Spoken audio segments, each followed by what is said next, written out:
Right, and on to on to the next portion. We've got some water that's heavily thawed. You know my fascination with big pans, pasta and lots of salt. That's starting now. I kind of like a bit more lighting because it's really warm today. So that's on to boil. This is going to be for the cheese sauce. So, simple cheese sauce, and I mean this is incredibly easy to make. Now, I have a confession to make. I've just run out of Dijon mustard, so I'm going to use mustard powder. But you would usually, or I usually use Dijon. However, first thing we're going to do, we're going to melt some butter in a pan. Get that on there. Medium heat. We don't want it too hot because that butter will burn. We're just going to help that out, help it along. Now, the best thing about cheese sauce, I do this by eye. You go in for 1-to-1 weight in flour and butter to make your basic roux. However, it doesn't really matter as long as you're cooking your flour out, because some people like a thick sauce, others like a thin. So it is going to be down to choice after that, really. While that's there, we can see, okay, that my pasta water, okay, is now beginning to bubble. So I'm going to get my macaroni in there, okay. And this is simple stuff, okay. Again, by eye, I'm feeding 6, so I'm going to go for about, that was around 250 grams of pasta, maybe 300. There we go, 300 grams of pasta.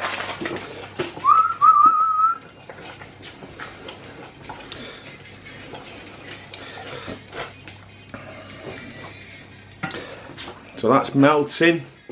Sorry, that's melting.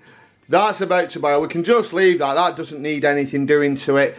And there's our simmering away barbecue sauce, which is going to go with our barbecue pork.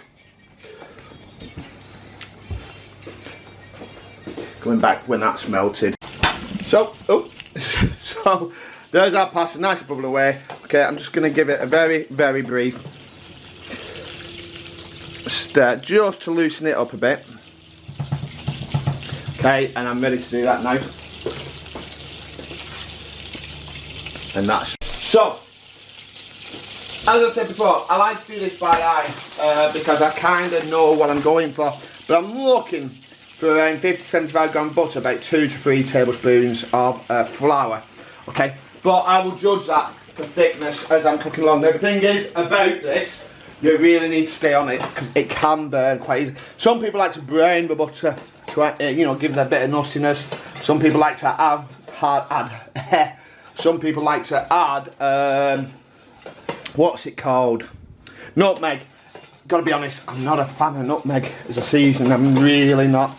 It has a purpose, but not in my books. So there we go. What we're gonna do, we're gonna cook that out. Now, if anybody's unsure what we mean by cooking out with flour, we mean we're cooking it so the flour taste disappears, and you'll know that because you can just smell it. If you can't smell the flour anymore, you're smelling more butter than flour. You know you've cooked it out. So whilst that's been sort of heating up, I've already grated some cheese. What I'm also going to do when I find it, this adds to the cheese string pull, is these lovely bits of mozzarella, okay? But in any supermarket, I'm just going to drain them off and maybe use a muslin cloth to make sure there's no fluid in there. We'll do that in a very brief second. So if you can, and if you haven't got one already, I do recommend a cheesecloth. Now, you'll not use it often, but where it does come in hand, if you can hear me, is when you're doing something like, oh, where's my bowl gone? Is if you're doing something with cheese, like I am now. So what we need to do, we need to make sure there's no, ignore all the sunlight, that's horrible, too bright. But what we're going to do, we're going to make sure that there's little fluid in this, and a cheesecloth is absolutely fantastic. And the good thing about a cheesecloth is you can wash it and it can get used and used again. So it's as simple as this. I'm going to put them all in actually. Okay, and all I'm going to do is twist, and you can see all that, well, that fluid come out. They call it whey. out of the cheese. Okay. While that's doing, I'm making sure that my flour and butter isn't catching. So there we go. Quite a lot of fluid, and everything is when you use mozzarella, it does release a lot of liquid. We don't want a loose mac and cheese. We want a thick, gloopy, stick to your ribs mac and cheese. So back to here, we're not going to use that in the cheese sauce. I will show you what's going in the cheese sauce in a minute. Oh, ignore the wonky camera. So, oh, it's really warm in here today. I think it's 22 out of the kitchen, it becomes even warm. So we're going to keep adding, and this is going to thicken up, but we need to keep stirring because it will catch quite easily, particularly if you're not watching your temperature on the oven. So we're going to splash each time, and I'm going to whack it up a little bit. Oh, and whilst that's there, I've just remembered.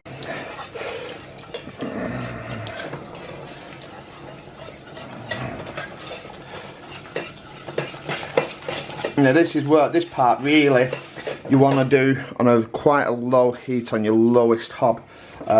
You want to allow it to sort of become this thick, rich roux, but you don't want it catching, and it will catch really easily if you don't watch your temperature.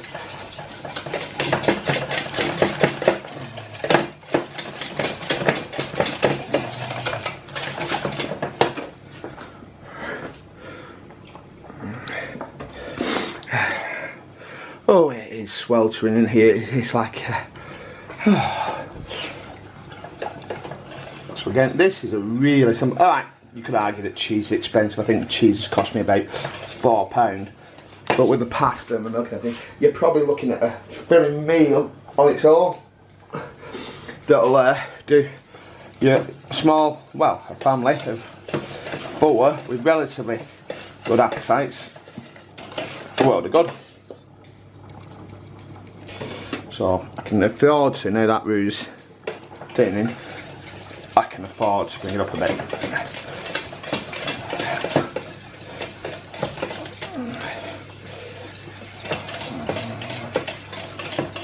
Okay, I'll be back when that starts to simmer away. It's going to thicken up.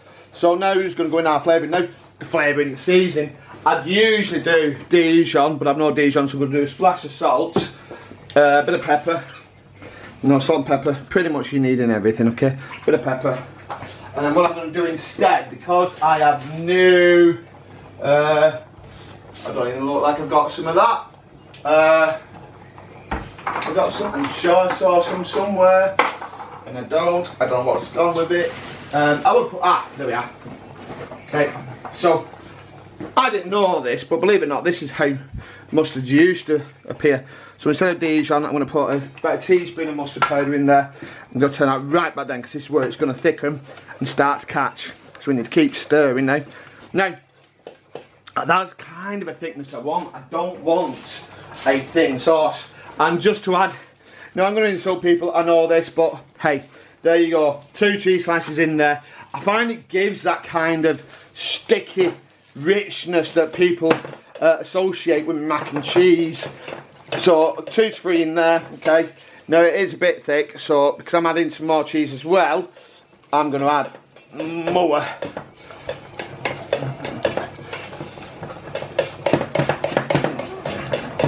That's turned right down now. Okay.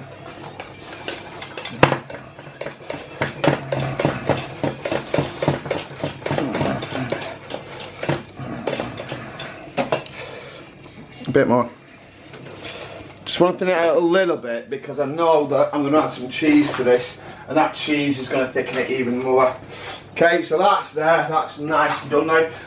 What I'm going to add to this, good 100 grams. Now I'm going to leave a bit of a grated cheese I've done. Now I've done about 200 grams because yeah, you know, if you're going to have mac and cheese, let's make it mac and cheese, not mac and a taste of cheese. This is around. So what I'm going to do, I'm going to melt this in there, and then I'm saving a bit into the pasta. Don't ask me why. I've done it out of habit for so long. That's what I do. Now that's beginning to catch, so it really is important to keep working that. There you can see that, it's really thick. Okay, so that's done. Okay, so what I'm going to do, I'm going to pause the camera, come back to you when that's ready to mix and then shove in the oven. Oh, you can have that big slam. So there we go. Our macaroni is now dry. It doesn't matter at this stage if your macaroni is a little bit, on the harder side of our dough, say, because it is going to go in the oven, so it is going to cook in the liquid. And now what I'm going to do, I'm going to break all this lovely, just literally roughly. I'm not going to do anything taxing. I am just breaking it up like that. And this, you know, particularly if you've got a kid or people that like the cheese pull, that's your stuff right there. And now I'm going to do straight in with that beautiful thick cheese sauce. Absolutely delicious.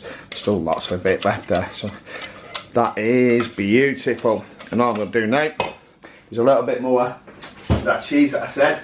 Don't ask me why, I just like to throw in a bit more cheese at the end. Okay, get all that out of there, and there you go. Still relatively budget. Okay, it's not a lot of money. Be about £6 for a family of 4 for one meal. Okay, and there you go. Just going to stir all that in, and then all we do, quite literally, we're going to throw this into a pan to bake in the oven for the last 30 minutes. No clutter. That's it. Now what I'm going to do is straight in with the mac. And glorious. Glorious. You can't see that. You will do now.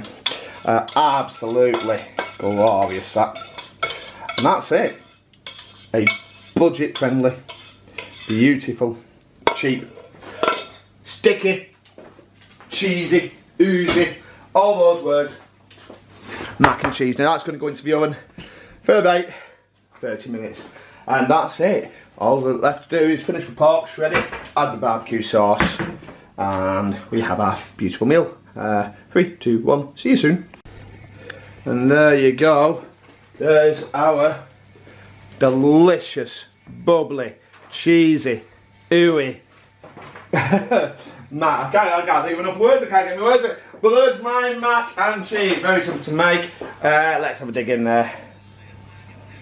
Absolutely delicious, isn't it? Oh, delicious. As usual, don't forget, wherever or whenever you are viewing this video, please give it a thumbs up, share and subscribe. Click links to the right to see some more of my beautiful, delicious recipes. Give that notification bell a ring to be informed of future content.